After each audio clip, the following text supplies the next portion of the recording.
romain. Mais par contre, oui, c'est sûr que pour des climats comme ici, il vaut mieux. Ici, je suis à Bali. C'est avantageux d'être black pour les coups de soleil, le vieillissement de la peau. Il y a plein d'avantages. Corps quand même plus résistant à plein de trucs. On a quelques avantages, mais Enfin, ce que je veux dire, c'est que un avantage devient un autre. Peut-être que l'intelligence est un avantage, mais on sait qu'il y a un lien, par exemple, entre le haut QI et l'anxiété. Donc voilà, l'intelligence à un certain degré, ça fait monter les taux de suicide. Qui a les plus gros taux de suicide? Les Allemands, les Japonais, les Coréens.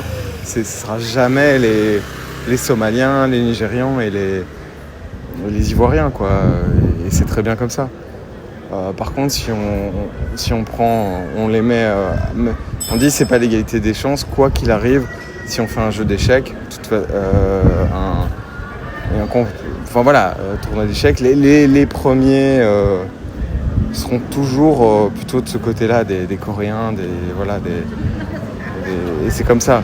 Mais c'est pas grave, parce que de toute façon, maintenant, qui bat tout le monde aux échecs, GTP fort. On n'a même pas besoin du 5 ou du 6 ou du 7.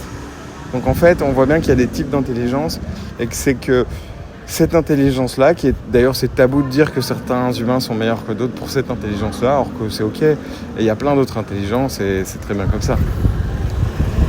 Mais voilà.